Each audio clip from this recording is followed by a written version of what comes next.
I'm Brittany Lewis, a breaking news reporter here at Forbes. Joining me now is Matt Taglia, Senior Director of Emerson College Polling. Matt, thanks so much for joining me. Thanks for having me, Brittany. Emerson has some new numbers out about the North Carolina Senate race for 2026. We are still more than a year away, but as of right now, what is the state of the race?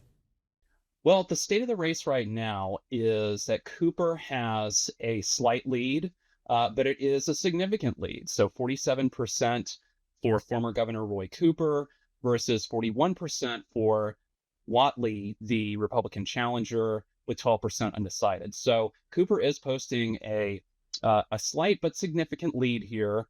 And so, there is obviously still time. There are obviously still some undecided folks out there, but Cooper is in a decent spot right now.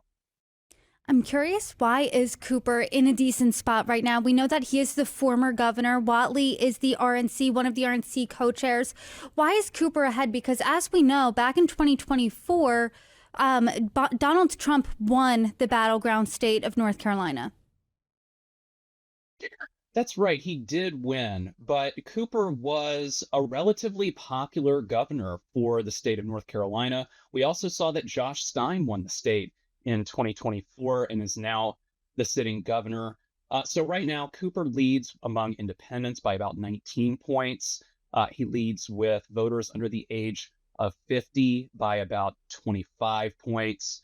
But I think the real story here, as far as why Cooper is ahead, is that favorability number. So when we look at the favorabilities, we see Cooper has 51% favorable versus 33% unfavorable.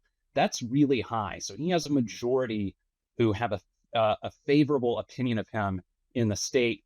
That's 53% among independents, even 27% among Republicans. So a quarter of Republicans have a favorable opinion of Cooper. You look at Whatley, on the other hand, he's at 17% favorable, 16% unfavorable, 66% have no opinion of him or don't know him.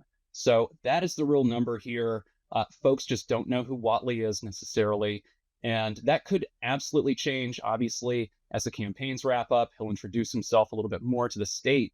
But as it stands, he's at a real disadvantage without that name ID that Cooper has. I mean, that's a huge number and a huge hurdle to overcome, right? 66% of people not knowing who you are in that state compared to the former governor. I want to talk, though, about that undecided block. I mean, how much do they matter? How much will they move the needle on this race? They will matter. I will say 12% undecided is relatively low for being this far out.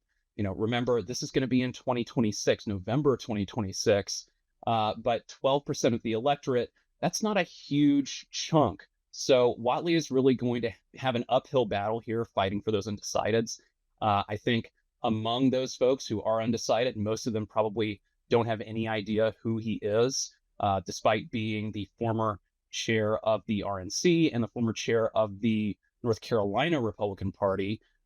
He still has some work to do there, but there are definitely winnable folks out there. This isn't over, but all else being equal, I would certainly rather be Cooper.